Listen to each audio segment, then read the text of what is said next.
Are you back? There we go. You just said recording in progress. Yeah, I stopped it, then I started it over again. Yeah, for some Oh, reason okay. it just Okay. froze up on me. So it's It the a little amazing flashed up. internet. It's the amazing internet we have. Uh, yes, yes. I think I need to move to Starlink or something. Everybody's telling me. I'm like, I don't know. Yeah. I don't know. So it's interesting you say that. Like I said, it's so just some of my background, just not even getting into detail, just briefly. I mean, for sure, most of my life reactive, right? I Mhm. don't, I would say probably 2013 is when I finally made a conscious decision to change my life. So my life was an absolute rolling train wreck, taking out everyone around me and taking them down with me. It was my life for many, many years. And then my son was born in about '08, and that was a whole story in Yeah. itself of how that came about and the struggle I had to do to become a single father and get custody. So Yeah. that was a battle. And then even in the midst of him being born and me getting custody and fighting tooth and nail to get him away from a bad situation, I was still using. I was still an addict, Yeah. See, drinking heavily. I get caught up in the as soon as you say, in that cycle of taking people down Just and this complete kind of dysfunction. self-destructive. Yeah. There that those type of things and any kind of category of trauma-based stuff, childhood stuff, right? Yep. When we look at rule number three, all right, And that's trauma. Trauma lies are just that, lies. lies. Yeah, so trauma lies refers to the primal brain's child, like it was while these things were occurring as a Yep. child's brain had to come up with these ways to survive, these different Right. An trauma lies. uneducated mind You know? had to come up with solutions. Yes. So Yes. in order to survive, I must what? So your repeated behaviors. Yep. In order to survive, I must fight as one. Yep. But then we can get more specific, and it's usually really simple. Like it's in order to survive, like for me being a little perfectionistic and to get attention, I have to be perfect. I have to excel. I have to get straight A's. I have to like, in order to survive, I need to be like immaculate or whatever, you know? So in order to Yep. survive, I don't know. I mean, it sounds like chaos, So like so I creating think I chaos. think You know, in order to when you survive, you go down, so then you go back to my childhood. So my childhood, the yeah. way the example that was set when I was 3 and 4 years old was, and Hmm. again, I'll give some details without giving a lot of details, but my father Yeah. was a Don't need murderer, to tell. right? So my Okay. father murdered people in front of us as children. My Okay. earliest memories at Similar. 3 and 4 years old was literally hosing out body parts out of my mom's station wagon on our property.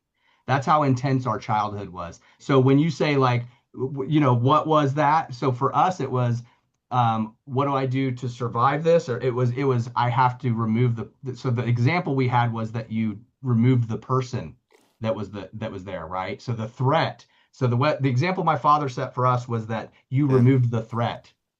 That's how you So in order to survive. survive, You I must survived be by the killing most. other people. That was the example I that was must. set to us. I must be the most violent person in Correct, the room. correct. Okay. And again, that And was then that was just a portion of that was my early childhood was not playing with toys. That was what we dealt with growing now up. that's one of Yes. by the way, Yes. any one thing, there's like a million different trauma lines, right? But Yep. it helps to, this is where we slow down, and just think of a few different ones, Yep. because that's how he dealt with outside threats. But in Right. order to survive in your family, Yep. you can't be more violent than your father. So in order to survive, you must, as a Most child, of do us what? tiptoed You must, around. You always right. tiptoed around dad. So You never, that's or where the you did fawning what dad comes in. asked. I mean, my Yep. older brother was kind of his whipping post, right? So my older brother ended up Okay. taking a lot of the abuse for us.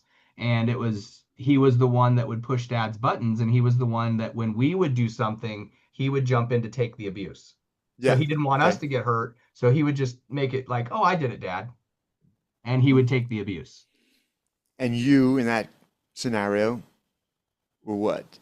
In order to so me, I was probably causing a lot of the trouble, to be honest with you. And unfortunately, my brother was, I call it smart or dumb. He would stick up for us, and Yeah, take some of that. I was smart enough to know my dad was, so there was always this good side and bad side to this man. So I was named after him. So he treated me completely different than the rest of the kids, right? I got 11 brothers and sisters, mostly step or adopted. But the ones that were in the household, I was treated completely different because I was his namesake.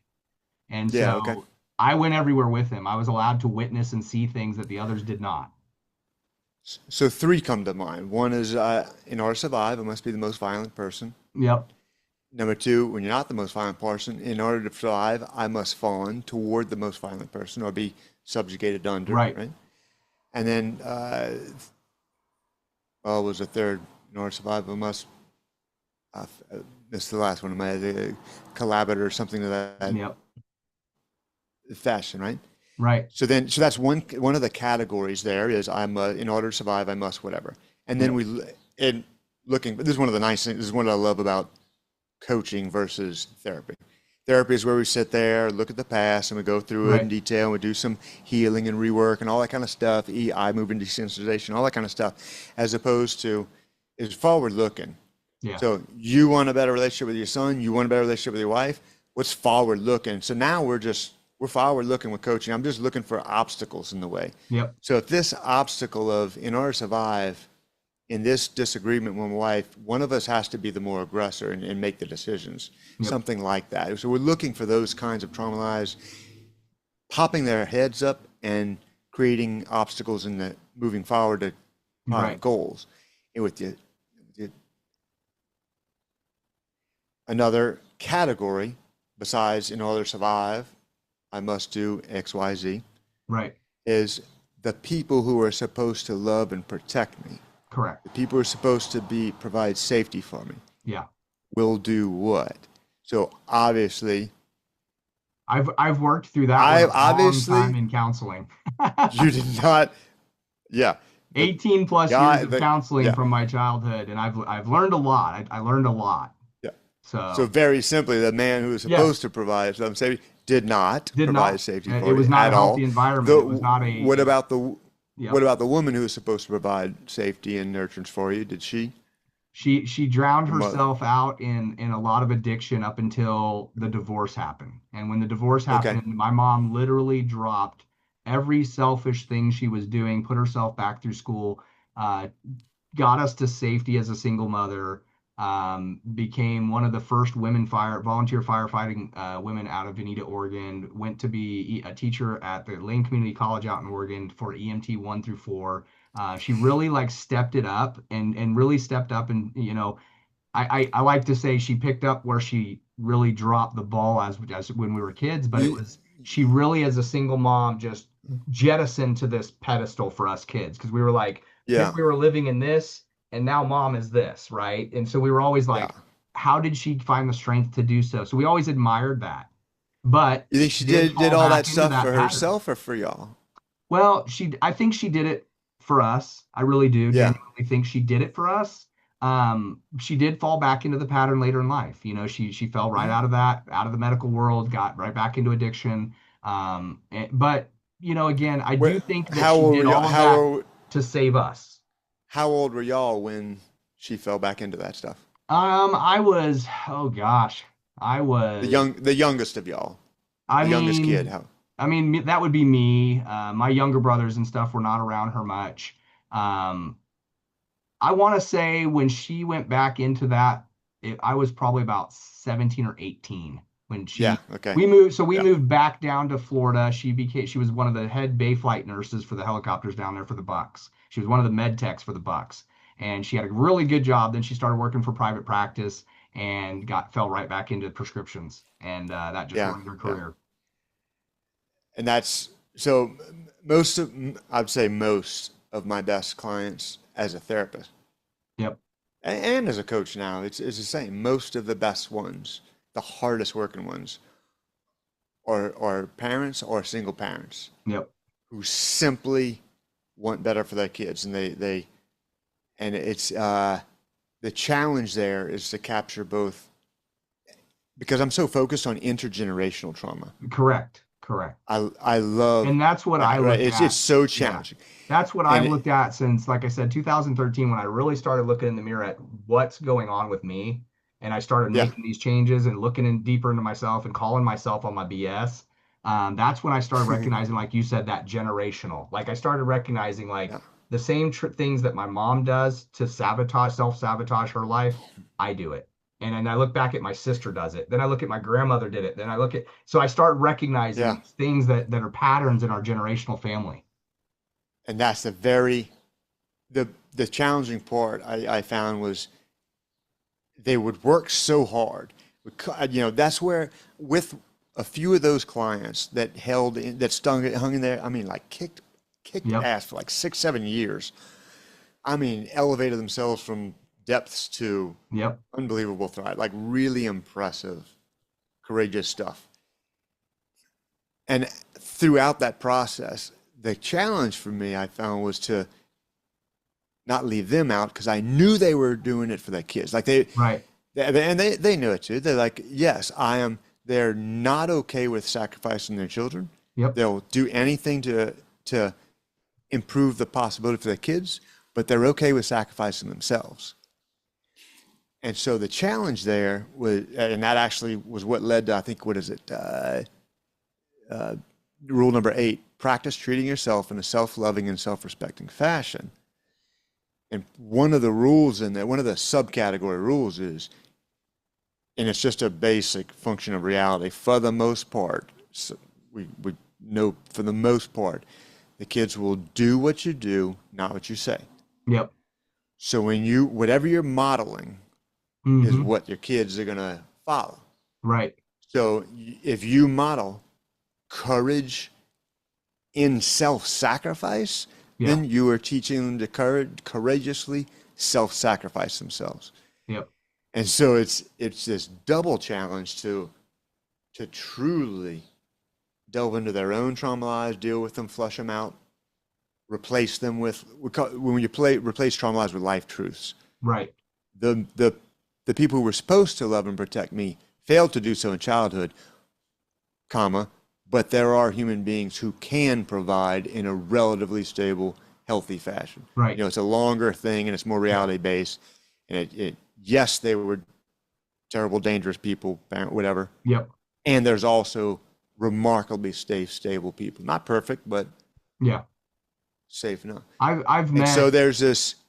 there's that you have to, with these parents, like with your Yep. mom, it's like, man, that'd be, it's so hard, but you're like, man, in order for your kids to truly excel the best, Yeah. you have to love yourself and forgive yourself, all that kind of stuff, Yep. and live it, That's bad. that's that's where my journey took me. Like I said, in 2013, I ended up out here in Tulsa in 2014, met my wife. But that's where my journey brought me. It was a full circle of, okay, your son was born in '08. You've been an addict and alcoholic till this point. When does it change? You fought, you spent a lot of money on attorneys to get this custody of this child. You have this child in your life. Why mess it up? Um, are you going to continue down a path that your parents did? Are you going to continue down a path that other people in your family did? And it just something changed in me. Something snapped, and it was like enough's enough. Every time I look in the mirror, I'm calling myself on my BS, and I did, and I slowly started working through the lies. Slowly started working through this years of this facade image or thought that I had of myself, this ego, I guess, Yeah, and started calling myself out on it. Like, you don't have to be this. You don't have to be that. You yeah, don't have to. Nobody's impressed by this. Nobody's impressed by that. And and for a while there, I kind of isolated, to be honest. And some of that through that isolation and just separating myself from a lot of unhealthy people, I found myself again deep down in there, but still broken. So it took a while to really pick up the pieces and go, it's not so much that you're broken, it's just that you never had the pieces in the right place to begin with. And yeah, and that's where I really started. And that's about the time I met my wife, which they always, all my older counselors used to say, like, the last thing you need until you fix yourself is a relationship, right? And So I always believed that. So I was always like, I'm never getting married because I'm just I'm just warped. I'm never doing this. I'm never doing that. So Yeah. I had it in my head that this is what my counselors used to tell me. So I can't do these things. But I didn't get it. I was misinterpreting what they were trying to get over to me. And when I met my wife, there was a lot of turmoil. The first year in marriage, I got a DUI. I went right back, got a DUI. That's what stopped me from drinking after that point. Um, and I was like, what am I doing? Here I've met the woman of my dreams. She's willing to marry this piece of me that I am, and I would take on a kid that has been through some stuff too, and I'm gonna go out and get a DUI. What am I doing? And so we went through a little bit of stuff that first year, right when we got married and we met, and kind of jumped into it. And she always told me, I want you to have the space to work on yourself because I know you're still doing that. And as long as you're doing that, I'm in support of it. And Yeah. when you find where you need to be, I'm still in support of that. So she always allowed that. And I think that's what helped me kind of find myself when I moved here. And again, here I am, it's 2025 now, and I'm still not that, everybody's like, yeah, this is it. I'm healed. I'm not healed, but every day I've got better. I've grabbed more insight. I've learned more about myself. I've set down a lot of those prideful, egotistical nonsense that I used to deal with, which was way worse than where I am now, and still have it. I still own that. But I'm better, and I Yeah. don't think with everything I've been through, and I've met a lot of people with some serious trauma, and through counseling and through group therapy and all kinds of different places I've been in my life, and I tell my story and I open up, and people are just jaw to their lap, like, you got to be kidding, you're making this up, this is crazy. And I'm like, hold on, let me get the newspaper articles. Let me hand you some of these newspaper articles, and you guys go ahead and read through these articles and tell me if I'm making any of this up. And people are like, I've always heard my counselors used to always say, it could be worse, Dean. And then I start opening up, and they're like, okay, so there's other people that have dealt with worse, is what we meant to say. And I'm like, you're right, because I know my story. I always think of it like this: my story and what I lived through and what I witnessed growing up. I know for a fact there's more than one person out there that's lived through way worse, which isn't always great That to think of, but it does remind me no, that I probably haven't experienced the worst there could be to experience, that is such a recurring theme. It had to become let's see, rule number 19. right? Which is, it's not a contest. Trauma is bad and sad. Yes, correct. Yeah, especially when we got into working with couples with Yeah. who were trying to be supportive of one another, Yep. and the internal And dialogue would be, yeah. his is worse than mine, so mine isn't worth addressing. Nope. And And it's it's like, no, no, no, no, you no, no, no, still no. have to validate both. Yeah. Every single one of them has Is a trauma lie attached. We just Yep. go through the process. We don't just, and There's never say, a I'm comparison. not healed yet. Yeah. Yeah, when A, we heal, and then B, we continue. If since these rules come up for me, Yep.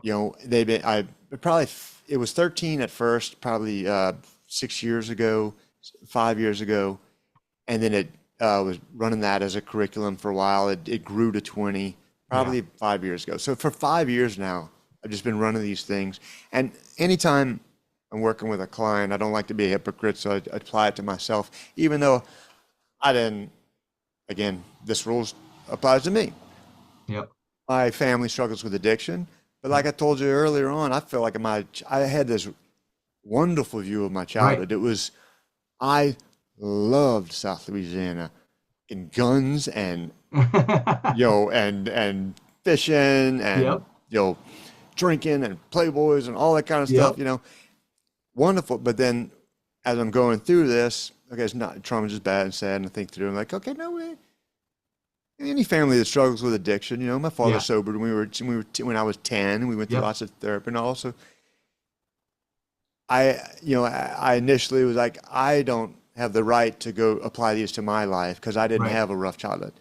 But as I started to, I was like, man, I every always one of these applies, And I've always thought and of it's perception, right? It's the perception, right? Somebody can grow up in a perfect childhood, but there was things in their life that to them were traumatic. And it could be something we Yeah, would deem silly. It could be something like, yeah, the way their father drove them to school was scary or something, like, but again, yeah. like you said, it's there's no comparison. That person's perception and the trauma they felt, that was their trauma. The person that went through hell or what similar to things I went through, that was their trauma. It's really, again, there's no Whatever the trauma comparison. is, whatever the trauma is, Yep, it's trauma. what is the process by which we heal from it? And I find healing from it requires that we develop some sense of power, safety, security in the meantime. Hmm. So, like Rule 6, control is good, especially good control. We use bad control mechanisms to control other people, to control Right. ourselves. Addiction, perfect example. Yep. It's better than no control. And in Yeah. childhood, when you experience feeling helpless and whatever, like you said, if your dad's driving a kid to school every day and he drives recklessly and the kid feels scared and the dad doesn't change the Hmm. behavior, if they feel scared. Yep. So as an adult, they can either, every time they get in the car, there's that fear, they can either drink up or they can go Right. take driving courses and become essentially like a race car driver type of thing where they Yep. empower themselves with such skill level that they are literally way more safe. Yeah. Like with your martial arts, Yep. when you develop the martial arts, if you're able to also internalize that sense of safety and the sense of respect and staying away from fighting instead of the Right. broken record Oh yeah. re-experiencing of Yep. creating Yeah. fighting, Yep. but you become literally able to defend yourself much better and much more skilled at avoiding Yeah. That's what I was gonna say. Learning confrontation. learning You how to know, fight to not have to fight is Eh, something that was so profound when I started martial arts. That was the biggest thing. Is yeah. like, wait, we're here to learn not to fight, and they're like, yeah, That that's why I and love just hearing you putting your son in jujitsu yeah, because I don't, especially younger. I yeah, love jujitsu for younger because it doesn't have the fist component, the yep, punching component. yeah, I love it when they start with that, like yep, 8, 10 years old, and then somewhere in their teens, yeah, yeah. Then you start adding the striking in, but yep, they've already have that ultimate respect. Tap hmm, means tap, stop means yeah, stop. Like all that stuff is so internalized. yeah, yeah. Not Devin, talking smack, he's being all, absolutely yeah, amazing as far as that goes. He trains with first responders and police, and he was allowed one of the first kids. I'd say one of a handful of kids that were allowed in the adult classes to roll with the black belts and roll with the adults, and they would allow him in there because he was yeah, respectful and he did want to learn. And some of them would have fun with him, and others were like, what's this kid doing in there? And then he'd tap them, and they're like, what is yeah, this? This kid just yeah, tapped me. And so he yeah. just he like you said, he learned that respect. We keep trying to push him into striking and stuff. He wants nothing to do with it. You He know, has no desire to do it. I did not have any either, and Yeah. it wasn't until I went and took a couple of these weekend combatives courses, really Yep. focusing on, and it's if it's not like a self-defense course. Yeah. It's a combatives course, Yep. right? Taught by ex-military, all that kind of stuff, Yeah. Yeah. who are gunfighting, knife Yep. fighting, all these Yeah. kind of things, and it just demonstrated to me, Yep. okay, I have to be able to at least look like I know how to punch, Right. and I need to stay conscious long enough to get into the contact, Mm-hmm. Yep. as well as have that foot movement to be, Yeah. anyway, it it made it more interesting to me. Mm-hmm. And so I was much more open to it when I had that opportunity in New York. I'm like, Yeah. yeah, okay, all right, cool. Yeah. For Let's one try it. year, I'm just gonna. I went to every single boxing class, every single Yeah. Muay Thai class, and every single MMA class that I could that one year. Yeah. I figure one year you can get to like, especially if he's already advanced. But by the time he's what 17, 18, Yeah. He's how old is he 16 now? now. Yeah. He'll be Yeah, 17 in September, and he's killing I it. mean, he'll be in one year. If he decides, he'll be able to develop to like intermediate in one year if he focuses. Yeah. So it's like, Well, man, when that's so cool, man. when I started, when It's I was his awesome. age, so when I was like 15 to 16, I got into boxing. That was my thing. I kind of got away from martial arts. I did taekwondo, I did karate, I did ninjutsu, I did hapkido. I did a little bit of judo, never really cared for it. I never really got into jujitsu. The ground game thing was not my thing. I was really good on my feet and very quick. Yeah, And then when I was about 15 and 16, I got a couple friends of mine were boxing and I got introduced to boxing and I loved it. And you couldn't keep me out of a gym. I trained down in Tampa with Antonio Tarver, his trainer for a while at the same gym down there in South Tampa at Cultus. And Yeah. they were training for the Roy Jones fight at that time. So Antonio was in there training for that Roy Jones fight, and I was in there just Yeah. absorbing everything I could absorb from him and Jimmy Walker, his training partner. And I just loved it. I mean, boxing was my favorite thing. So it was very odd, like Devin knows the history, and I was just like, man, he's gonna pick it up. He's gonna love boxing. He could care less about striking. He'd rather go Yeah. switch someone into a pretzel all day long versus strike them. He just has no desire to hit someone. Yeah. And And you know what? it's great. And it's great. But, but the other component of that also for me, I recognize I'm old enough now, I'm 52, right? So Yep. I've seen it enough times to where I know I'm an obsessive person. Yeah. I got that addictive gene, Yep. whatever, I know that. And I can time it. My obsessions last somewhere between, depending on the complexity of the task, like 5 to 12 years. Right. And at the end of that, it so at the end of the 8 years, that's when I got my black belt. It was about another year, it by that time I had made it my business also, and that kind of killed a lot of that Yeah. obsession. It was no longer obsession. Yeah. But then Now the you're paying bills combative with it. stuff, yeah, although it never really, but the combative stuff re-sparked it Right. because it got me. You just think so different. I Yeah. was, Now there's a whole if, different realm you know, that you don't know. yeah, because while Devin's, he'll get all the way to black belt, and then when you get into, like we talk about in combative, they say, yeah, in jiu-jitsu, that's awesome. They're like, four basic positions, but really there's like seven, Yep. 8 different ones, depending on what they call butterfly guard, blah, blah, blah, half Yeah. guard, quarter guard, Yep. how many, right? That, and they're like in combatives, so there's two, top or bottom. That's That's it. Yeah. And when you start thinking in those terms, it starts to eliminate your entire bottom game. Your guard is all like, Hmm. that's just dangerous stuff you want to generally stay away from, although you use it. In other words, I stopped trying to submit people from the bottom, Yeah. and I realized how much my sweeps sucked. Right.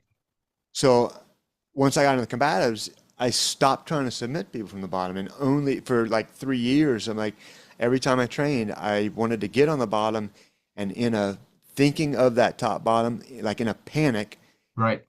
sweep them. And my sweeps just kept getting better and better. And Yeah. now somebody much bigger, I can usually get them off me Right. and get up. And Yeah.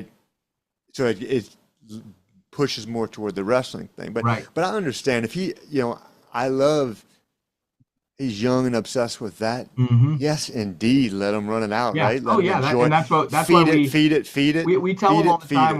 We're like, dude, right after you get done with your jujitsu class, because he goes all the time, and we're like, right after you get done with your jujitsu, there's Muay Thai, and a lot of his friends are doing Muay Thai, and he's Yeah, like, I don't want to do Muay Thai.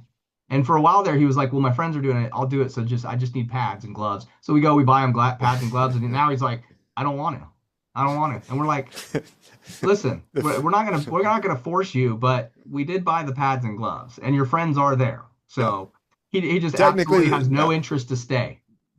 technically, the first time I started to get into kickboxing a little bit was still in California because it Yeah. was at American Kickbox Academy Uh-huh. in San Jose, and that was one Yep. of the premier places at UFC fight camp, whatever. Yep. But I didn't care about that. It was this guy, Jerome Turcan, and he was this French Savate champion, whatever. Right.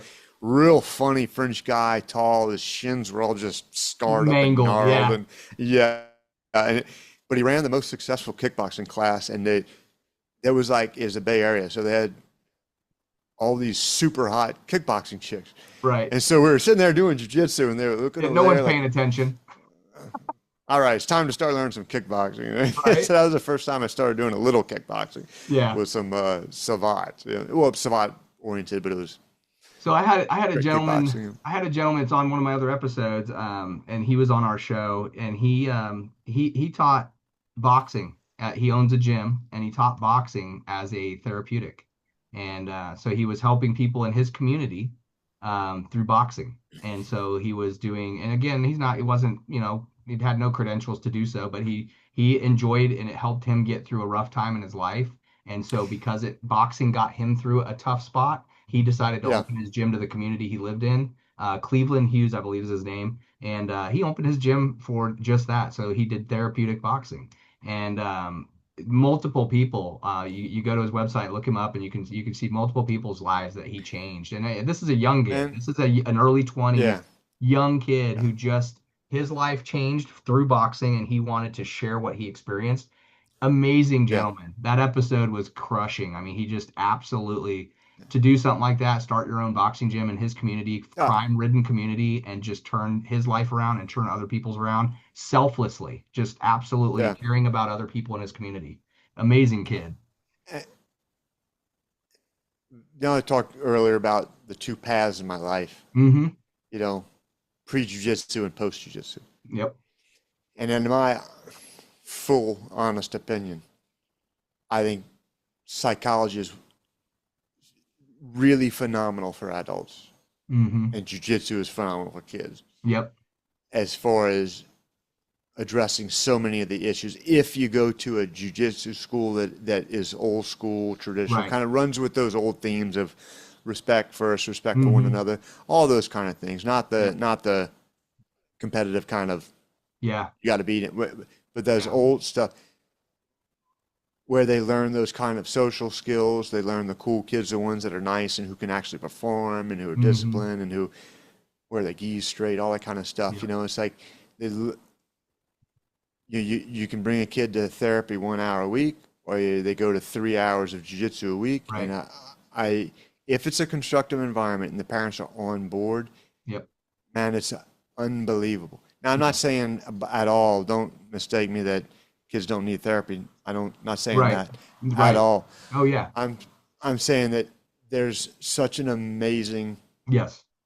building Correct. and empowerment model of their real world Yep. and like just internalized confidence and Mm-hmm. self-care, self-respect, other respect. Yeah.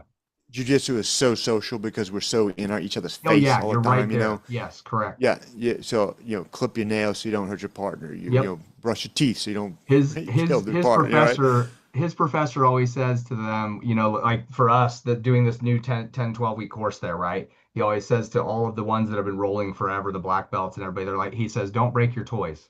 Guys, you got new white belts in here, don't break your toys. So it's Yep. funny because and again, the gym he goes to, Triton Fight Center, amazing place. Professor Pete is an absolute rock star of a professor. The guy is so compassionate. He's a follower of Christ. He's a good Christian, but he's a military guy. He's a veteran, and he tells his story. Those are the people that He impress me. tells where he was Yeah. wounded. He tells where he was the trauma that he went through in life. He's very transparent and shares that with his students in class. So Hmm. it is a very open and it's a very, like you said, it's very traditional. So you go there, you're Yeah. learning real jujitsu, traditional. You're not learning all the flow stuff and the jump around the mat and to do acrobats. You're learning real Yeah. basic jujitsu that is super effective. And honestly, you're learning some life lessons because some of the people that are in there, the first responders, some of the police that are in there and stuff, I mean, they are just heartfelt, amazing guys in the community that share in that place. Yeah. Yeah. Yeah. It So it that it is when really. I always encourage everybody to check it out.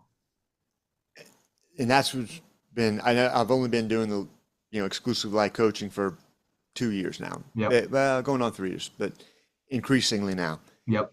And I've been able to start incorporating. In fact, if I were to, I don't want to mess up this setup, but if I turn my camera, this is my front living room. Right. I have enough jiu-jitsu mat space to teach private lessons also Right. because so much of this healing. In grad school there was this woman who she herself had experienced a lot of trauma, and she was my mentor for one of the practicums. Mm-hmm. And she said one of the biggest problems with psychology is a mismatch between our clients who physically experienced trauma, Yep. and then we try to verbally talk them out of it. Right. And when you access the body, and Yeah. a lot of the new treatments are doing that. They're doing it in a much more, Yes. some of them are like borderline magical, like the Uh-huh. EMDR and some of the brain spy, all these new things, the Yep. vagus nerve, so Yep. they're able to in an impressive way get to that physical stuff. Mm-hmm. And those are, I consider kind of trickery, but Right. it's awesome trickery. Yeah. It's like a, if you can give me a shortcut, I'm going to take it for Correct. sure. Correct. But that's very different than somebody learning jujitsu, somebody who's been, I was bullied by this one kid. I never thought of it like that, but and, you know, Right. you put all about bullying. Yeah, I was, because he was my friend, because I wouldn't rat him out and he beat my ass every day. Right. So I thought he was my friend. You know, Yep. I see him now. He's a cop, you know, Yep. and I'm a third degree black belt. I don't hold anything. Right. I don't have fear of him because I know I would mop the floor Right. with him now. So there's that, you and with the free diving, things like that, when you develop a skill through your own discipline and successive, you know, all these Mm-hmm. years of little successes, that is healing. That is empowering in a way that EMDR, that does remove intense negative thoughts about certain traumas. So it helps you sleep better. Yeah. And I think Absolutely. there's a lot to be said And too for it's, like domestic violence and women, that take jujitsu. There's a lot of these just all women classes, and that's a yes, although I do like to clarify that right away, because in fact, one of the best, oh man, some of the best training I got was at the VA at the Palo, at the, let's see, the Women's Trauma Recovery Program at the VA in Menlo Park.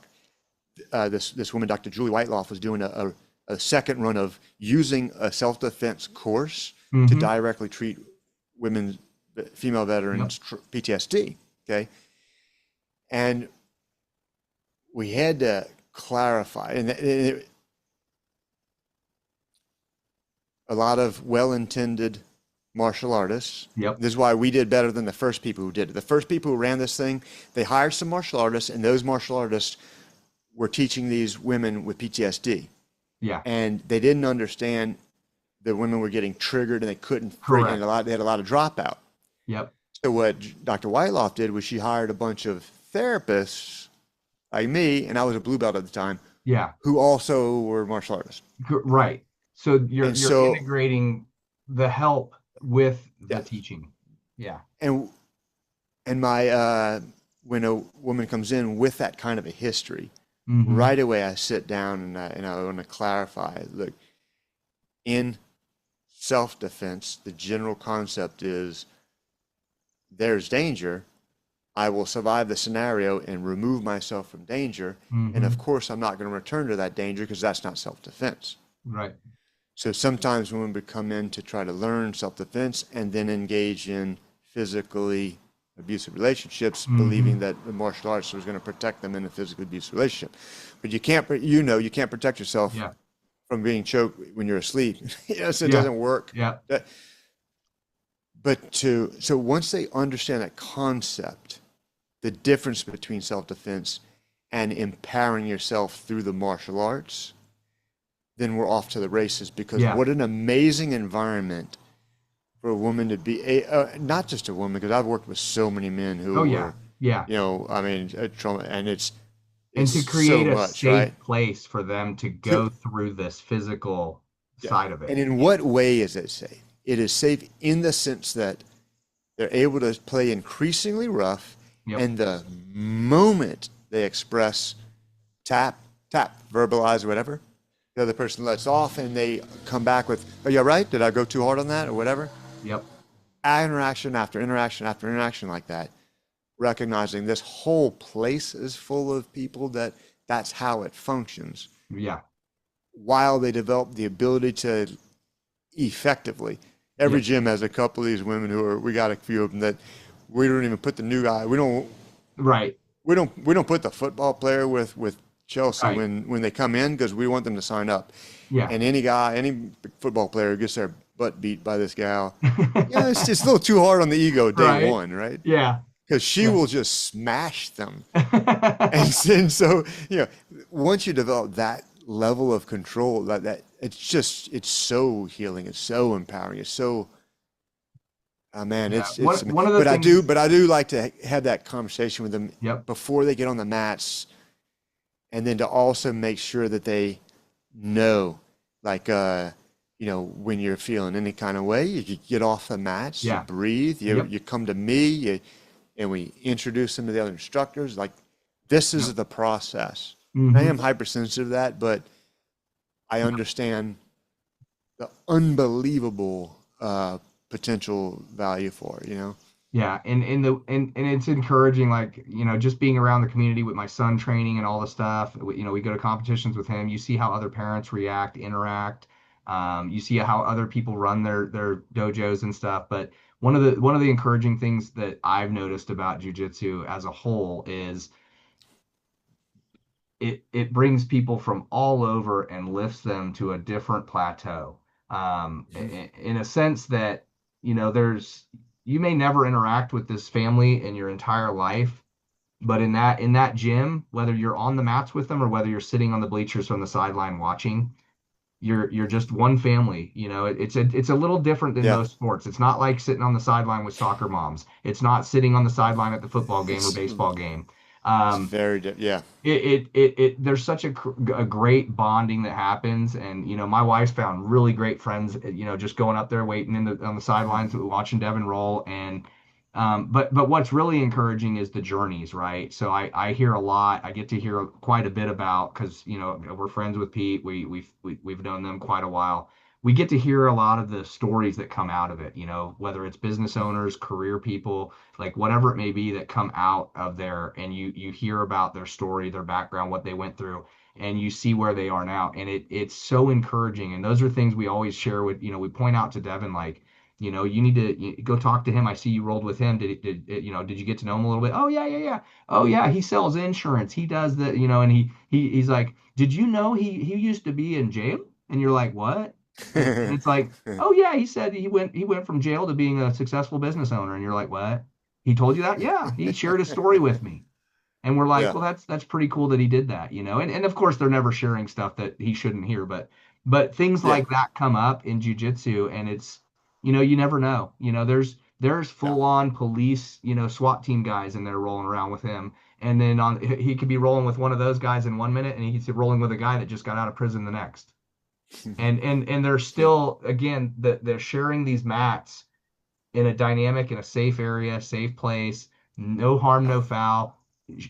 Give the knucks and do and roll. Like, Yeah. it's all love at the end of it. Big hug. We're done. We're both tired and sweaty. Let's roll. And those are the Oh, I things I love it. love about jujitsu. It really is a different animal. But I think it's the journey. And like I said, I'll probably. Mhm. I always laugh about it. I'll probably be a white belt forever, but part of it's, some of my physical injuries slow me down, I, not to make excuses, but a lot of, for me, the journey is still mental. yeah.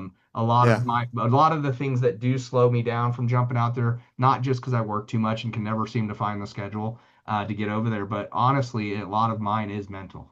A lot of mine, like you said, Yeah. even with PTSD, I've been in a lot of experiences where I already know the person I'm rolling with will choke me out in 2 seconds, and I probably can't hurt them.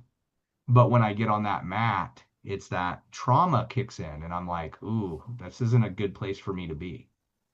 So I still go through that, right? Uh, Okay. Yeah. Yeah. yeah, and so Yeah. some of that kicks in. We've been doing this class, like I said, the first 2 weeks ago when we started, I was just gassed out, right? Because I'm usually in my home Hmm. gym working out, so obviously more muscle is not a good thing for jujitsu. So Yeah. I just eating up oxygen. So, but I mean, I was laying on the mats the first go round. We started sparring. I was done. The second one, my son wanted. He's like, I want you to be my partner this time, Dad, and we'll roll together and go through the class today together. So we did it together. So it was a little easier because I can move his little Yeah. 120-pound butt around a lot better than the 250 partner I had before. And Yeah.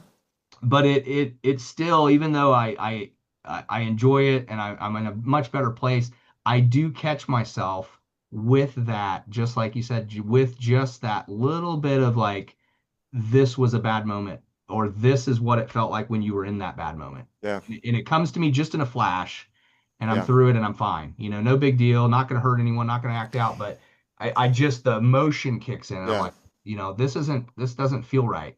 Or I felt this before. Yeah.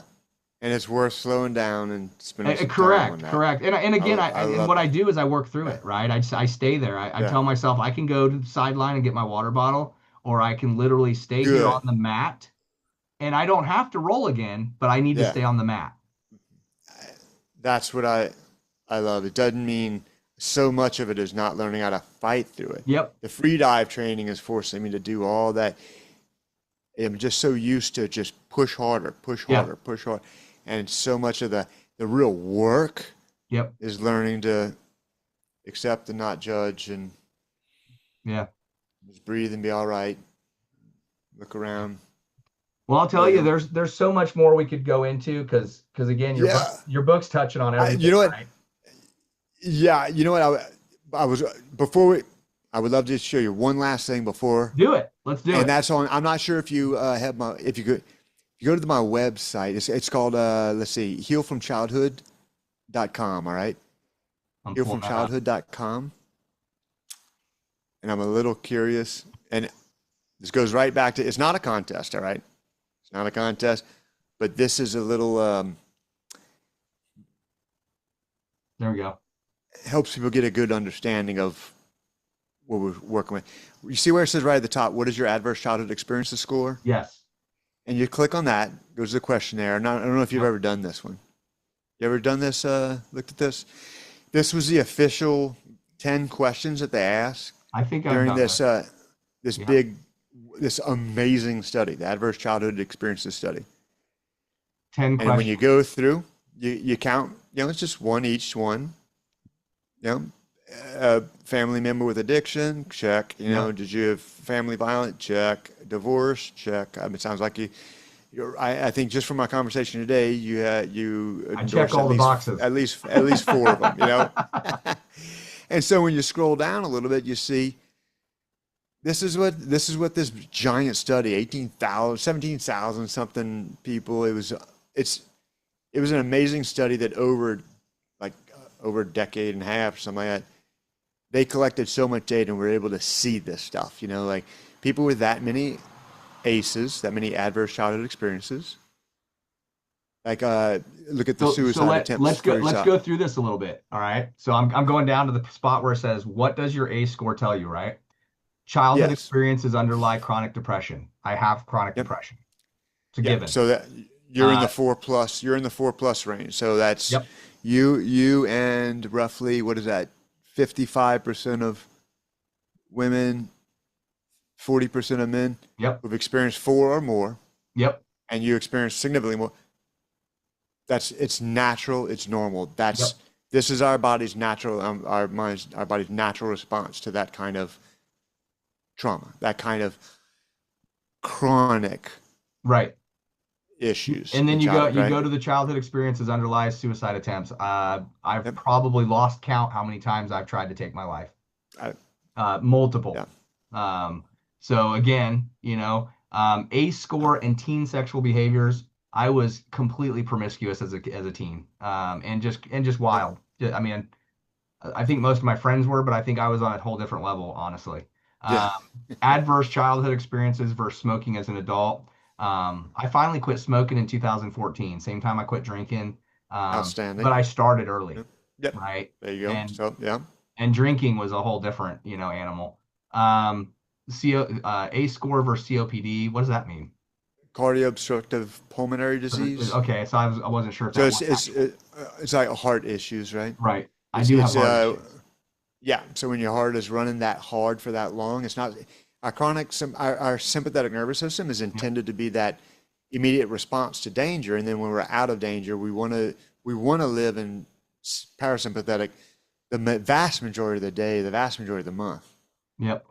So, it ramps the body up for hyper physical activity, and that's hard on the heart.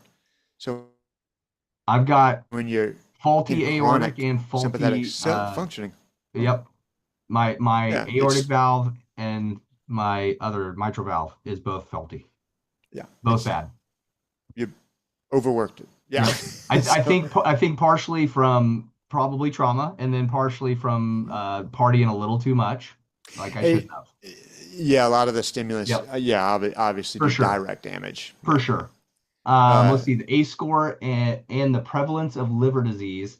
Now, I have been the past annual tests that I've gone through, my liver's been okay.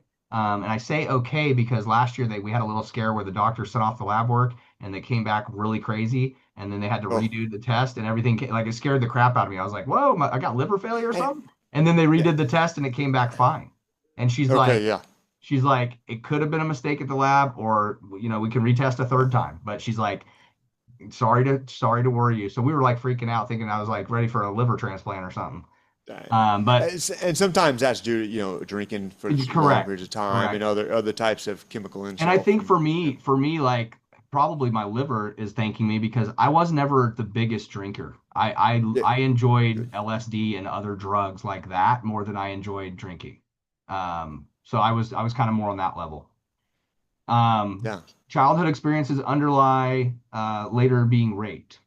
I dealt with sexual abuse. I was molested as a child.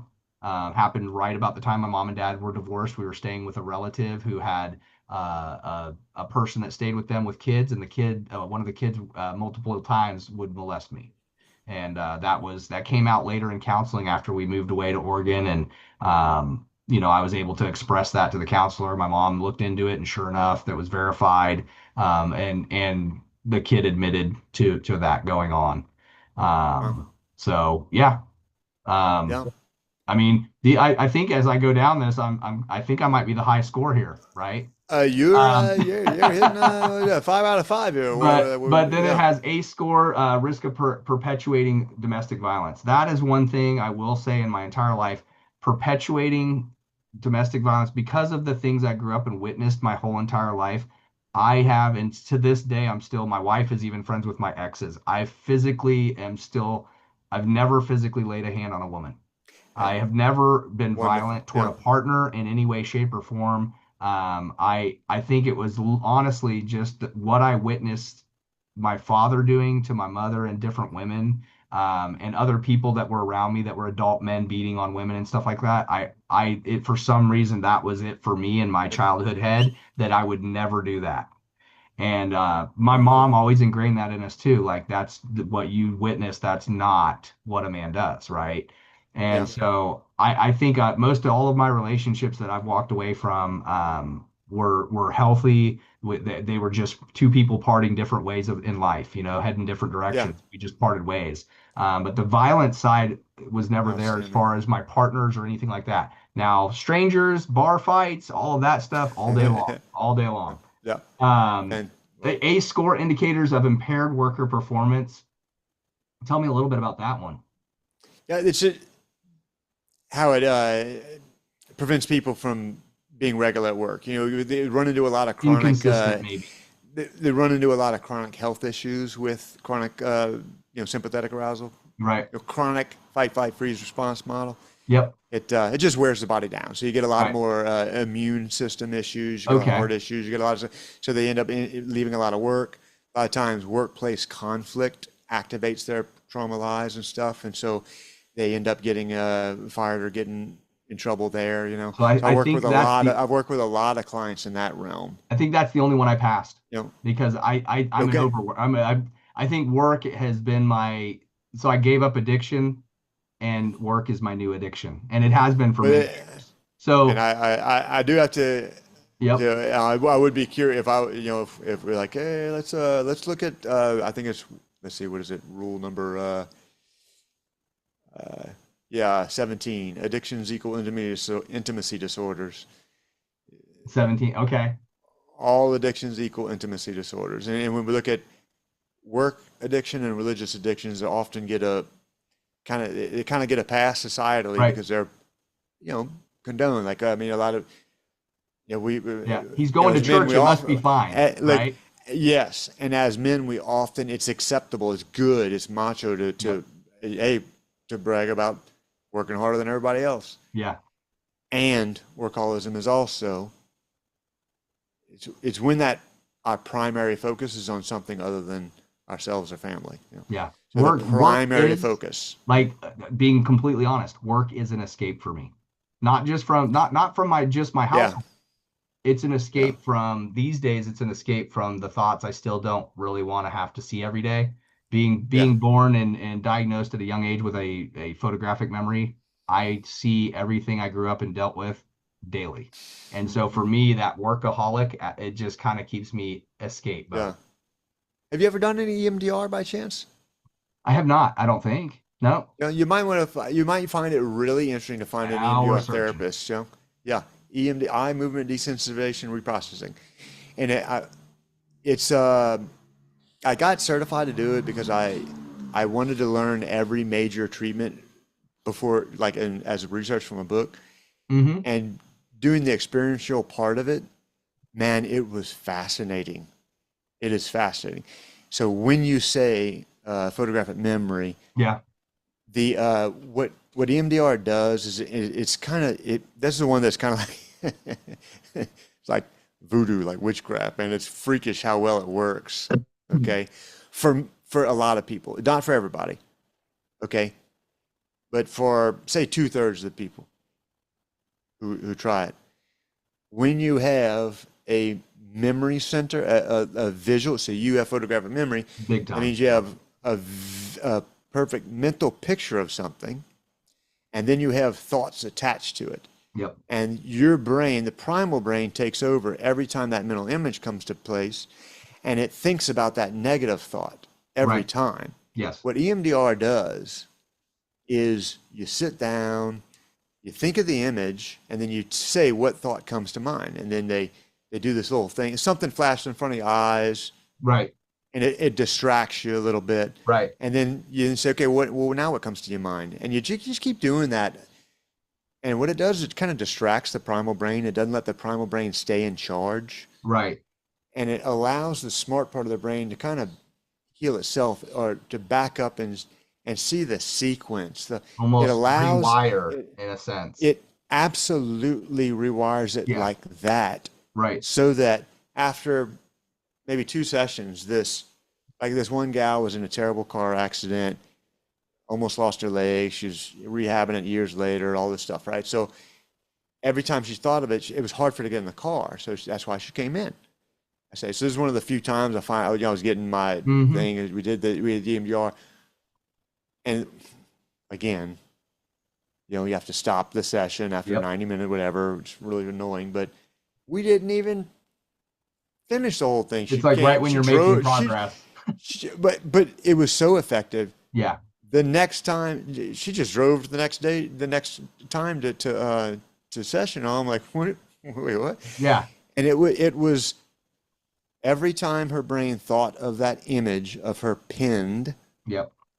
her thought was, I'm helpless. Okay. Right. But by doing this thing, and it allowed her brain to think through it and think the next thing. Well, what comes to mind? Now what comes to mind? Now what comes to mind? So, well, next was the medics came. Then Yeah. You her weren't mom helpless. showed up. Yeah. Then her wife showed up. Gal, right? Yep. Lesbian. Her wife came, and then the doctors were fixed her. Now she's training, and so now it happens automatically now. Right. She said now when she thinks of that being pinned, the emotion that comes is warmth and It's a from all positive these response. people. Yeah. And it like a neurological connection to Yep. that emotion was changed. That's And it amazing. was just fascinating to me. That is. It was fascinating to me, but doing the actual thing was so boring to me as a therapist. You Yeah. sit there and it was fascinating because I'm like, this is like some crazy But voodoo the stuff fact that that you works. get to see that it worked, right? And Yeah. yeah, So what I would that's pretty say, amazing. so I'll look into that. yeah. So if I was coaching a type of thing, I'd say anytime any one of those images, if it gets in the way of you rolling jiu-jitsu and one particular image keeps coming up, we'll take that one to that EMDR person and say, get this thing, Yeah. let's rework this. Let's rework that. Yeah. It'll take maybe 2 sessions and it's cleared. It's done. Some people get not addicted to it, but they really enjoy it. They come in with another one and another one. They're like, this is the one that's annoying me. This one gal, she was, every time she'd get intimate with a boyfriend, there's one Right. physical sensation that happened. And that just shut it down. And it just shut her down. Yep. Well, we did that you cancel out that one memory, Yeah. and it was off to the races, man, Yeah. until the other thing, so you just kind of isolate, you X out one at a time. Yeah. It's amazing. And It's it's not ongoing years therapy. It's it's just you target that memory, yeah. take care of it, get it's back to it's wild to training me. jujitsu. It's why I think what is weird to me is that I can vividly and descriptively, and if I was a good artist, I could draw every image I see, Yeah, very descriptively, and they're very yeah, vivid and very real. I don't dream much at all. Like I tell yeah, my wife that yeah, all the time. I don't remember by the time I wake up, I know I dream, but when I wake up, they're gone, and I have zero memory of them. And a lot of my dreams, I know yeah, when I do remember them, it is about some of the past, and but they're all very vivid. But when I yeah, do get those images in my head, a thought from the past or something from my childhood that happened, yeah, it is that immediate flash, that immediate image. I can see the moment, witness it again, relive it yeah, again. The yeah. emotion is still there, the feeling of that moment is there, all of it's there. Uh-huh. And I can literally down to, I mean, again, not getting into many details, but there was an incident where my father blew someone's brains out in front of me, and I remember the guy's head splattering on the side of his brown and beige truck, Yeah, yeah, and yeah, just the guy hitting the ground, and he threw me in the passenger seat, and we drove off, running the guy over. There was things like that occurred, yeah, and just very vivid detail, like, and I remember it, and later on other things that occurred, even like hosing my mom's car out. There was times like, we were kids. I yeah. believe 3, almost 4. My brother was 4 years older than me. He was the one that was supposed to be doing the work, so we have big metal trash cans dumping parts into to take them to the back of our property to dump in a lake where there's alligators, and in order Amen. to dispose Yeah, of it. And we're doing this, and in the midst of it being children, and this is our childhood, we're kind of playing with this stuff, right? Where my brother's waving at me with someone's arm, and these are kind of the early memories, that yeah, was childhood, right? And yeah. it's In order to crazy survive, because, you must again, develop a sense of humor. exactly, and I Yeah, did, and I think kind of warped, but at the same time, a yeah, lot of my wife and everybody through my whole entire life, they're like, why is everything a joke to you? yeah.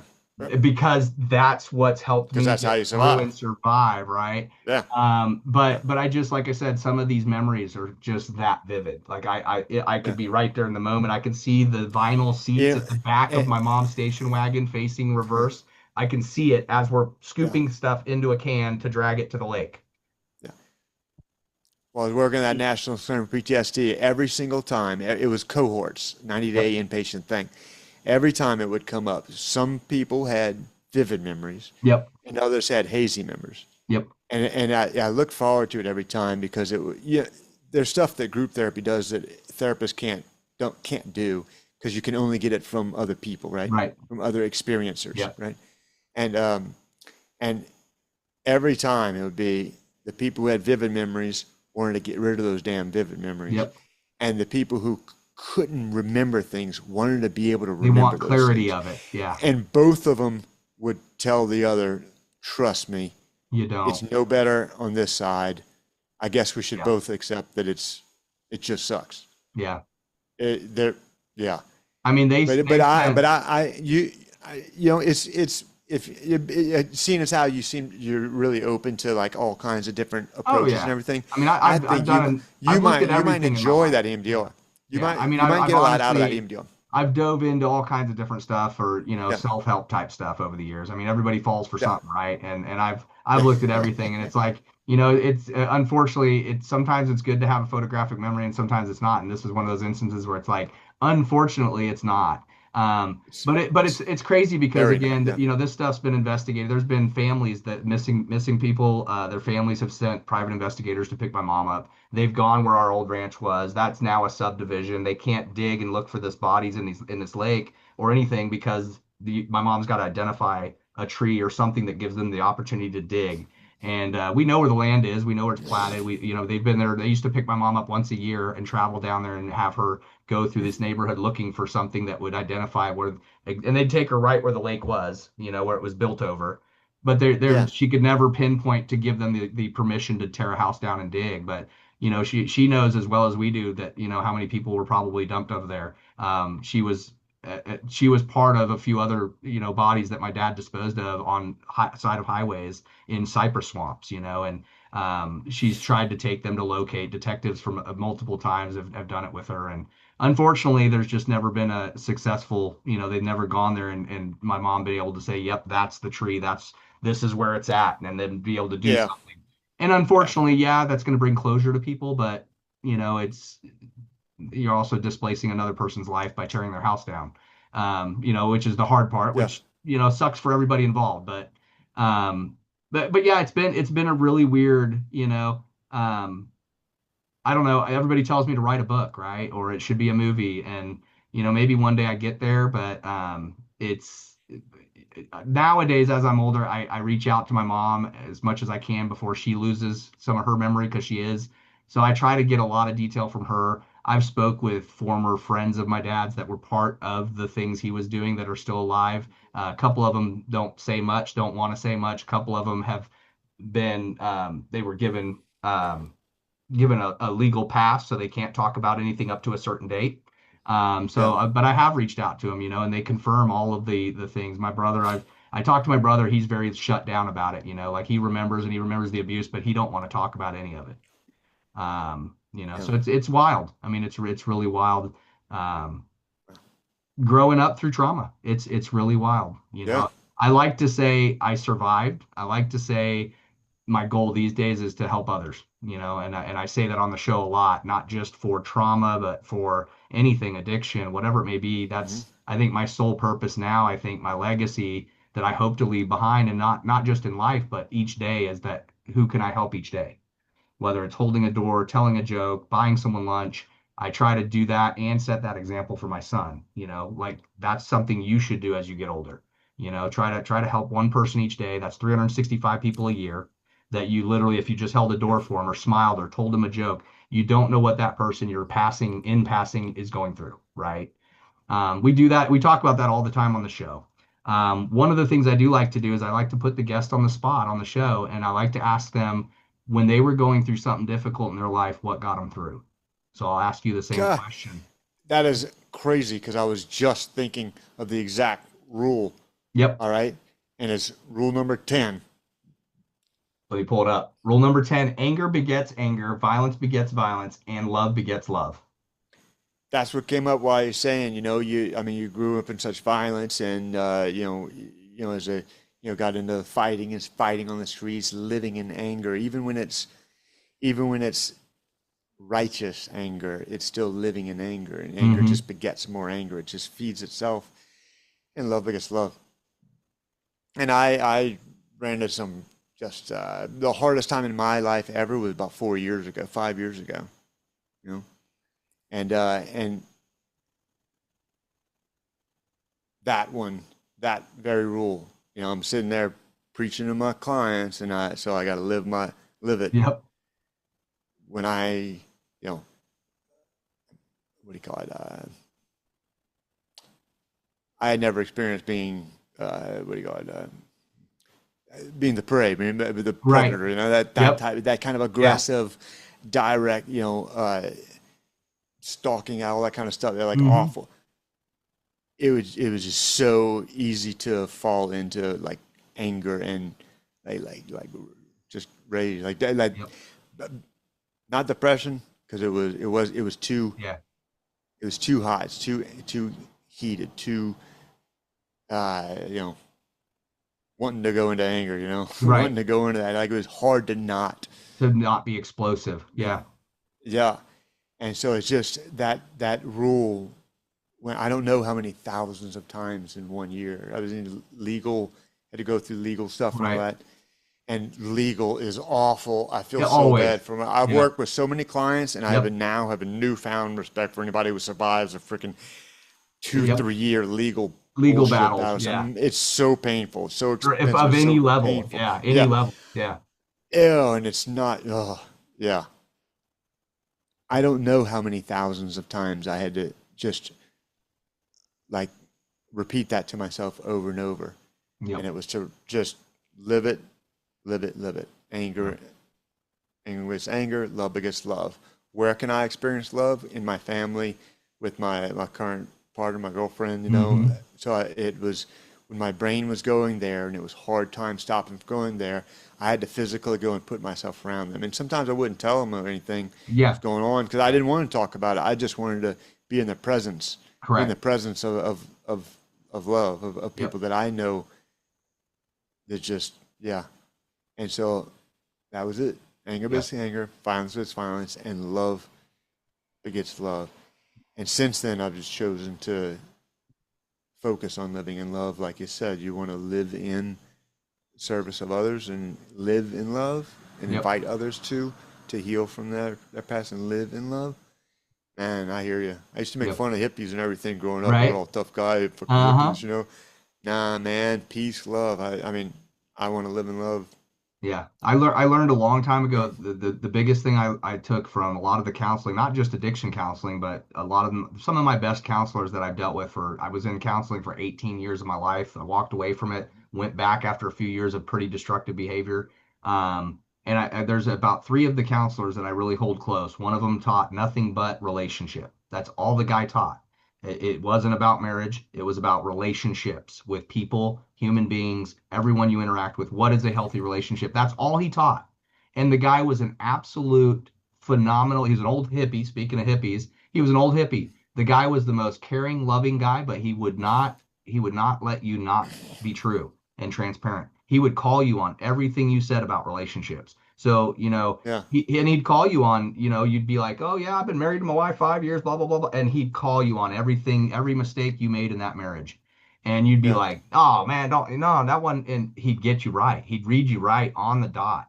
And he'd have some of the guys in our group therapy so frustrated and pissed off. They didn't know what to do. They wanted to walk out of the room. And Mr. Tom, that was his name, just phenomenal guy. Mr. Greg was one of my addiction counselors. He was one of the ones that really hit home with me. He read me very well. Um, his background was crazy, but he was one of the ones that told me, Dean, the biggest thing you need to do is get out of yourself. The problem with addiction, number one of the problems with addiction is that it is selfish, and it is a Yeah. self that you have to get out of self, right? And Yeah. so he was one of the ones that really set the example for me that the most important thing you can do if you're going to be addicted to something is be addicted to helping others to make up for all the people you hurt. He said, so make that your new addiction. And Yeah. I did. And I started, and that became, like I said, in 2013, 14, when I really started making changes, that's when it hit. And I was like, I'm gonna at least once a day, one person a day I'm gonna find. That's my goal. Just to wake up before I go to bed, at least one person I have to help, whether it's my son, my wife, I don't care who it is, one person a day I'm gonna help. Preferably a stranger, because that way it's more of a, to me, it meant more to help someone I didn't know, right? And then I had another counselor, I had Mr. Tom that was very crucial on relationships, which helped me a lot. Greg with addiction. And then I just had another guy that was, he was just kind of an Indian guy, had his own kind of crazy beliefs from India.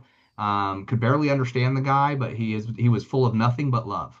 And that was what Hmm. he expressed all the time was love. And, I just couldn't get it. I was just like, I had, like you said, I had so much anger and I had so much Yeah. going on, and all this guy was preaching. I mean, you walked in his office and it was just the energy of love, whatever that may be. You just walked in and you just felt like you were getting a giant Yeah. hug. And sometimes I'd walk in there and he'd be like, "Why are you angry?" And I would be angry because I was walking in this great office that was just so good feeling and a good energy. And he was just like, it's just real laid back, couldn't understand him barely. You just gotta stop. You just gotta sit back. You just enjoy. And I'm like, that's easy for you to say. You're a doctor sitting behind a desk collecting checks, buddy. But he hit home because Yep. he Yep. would always tell me there's so much to do in life, but life is so short. But everything you do, you need to love it. And Yeah. that's everything. Like you said, it can be obsessive. For me, it was for you mentioned earlier about kind of timelines of obsession. For me, it was every 7 years. I would fail a relationship I would walk away from every 7 years. A lot of Yeah. things in my life that were good and bad, I walked away from in 7 years. It was always sevens. 7 years, I called it self-destructed every 7 years and regrouped. And he was one of the ones that's like, no matter what you do, you have to love it.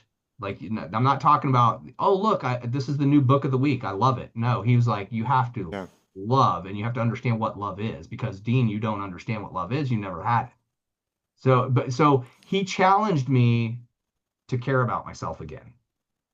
And that's what the biggest thing I respected about who he was in my life. He challenged me to get to know that it was okay for me to love others. It was okay for me to love myself. It was okay for me to care about things in life again. Not hurt them, not care about them, not dismiss them. It was okay for me to actually love things again and actually understand what that meant in a healthy manner, not in an unhealthy addict manner or an unhealthy generational manner. Yeah. So the guy, those three were the biggest impacts in my life. Even today, I still, again, right now, I talk and preach about some of the stuff I learned from them. Um, I think they helped curve where my behavior went about the time my son was born. But I don't think it wasn't until I really realized that I did get custody of my son, and now I'm a single father with no family to help. So there's no book, there's no someone to save the day. The counselors aren't going to help me change diapers. Yeah. Yeah. It's time to man up to and own the fact that the way you're living, be honest with yourself, it's not healthy and it's not serving you anymore. It's a repeated behavior that you're doing that you've done for years and it got you nowhere. And that's, those three counselors really got me to that point. The helping others thing is probably one of the strongest things that's kept me moving. Um, a lot of people say, they help others for show. A lot of people help others to make themselves feel better. In a way, yes, it makes me feel better to help others. What makes me feel good about helping others is to see them succeed. And I think that's the most important, even the small things. I got a friend of mine who has a ministry out here called getoutofthebus.org. They go to some of the worst parts of North Tulsa, crime-ridden prostitutes, the whole nine down there. And they just go to the street and preach, and they hand out food and shirts and clothing, and they just go to the streets. They meet people where people are, and no matter what happens that night, they pray over people. If somebody gets saved and wants to go to a rehab, they get them there. They facilitate it. If they just need to get a job, they Nice. facilitate finding them a job. Um, I go with him It's the sometimes on best. that, and it's Best. so impactful to. There's a few people that when he started that ministry back in, I want to say it was 2015, there's people that I was on the bus with, and those people are still working and their lives are back together now when they were Hmm. meth addicts on the street and prostituting. And it's Hmm. just those are the things for me, helping others. Those are the things to me. Yeah, it makes me feel good to know I'm helping someone. But at the end of the day, it's great to see people succeed that have been where I was or worse. And I think Yeah. deep down for me, it's watching other people get the help that I got that helps me. Hmm. I love it, man. Yeah, it's great. Live and love. We always invite people to come back within a year, maybe sooner, because we've got a lot to Oh, discuss. So we'll probably invite you back within a year or so, maybe I sooner. would Like lo I would love that. I'm working on book number two, I was gonna say, we're probably gonna and need so another book for this. yes, yes. Actually, book two and three. One's going to be like a workbook, companion workbook. There you That's go. just more like nice, like activities to I was gonna really say you can't make it easy for put the everyone. rules You into got to give them practice. some work. Yes, some more. And then the other book is going to be more of a page turner, kind of a yeah. I love it, It'll Ernest. be It's good. been great having you on here, and we look forward to having you back. It's been great. Keep up the amazing work, man. I really appreciate you having me. Thank you. Thank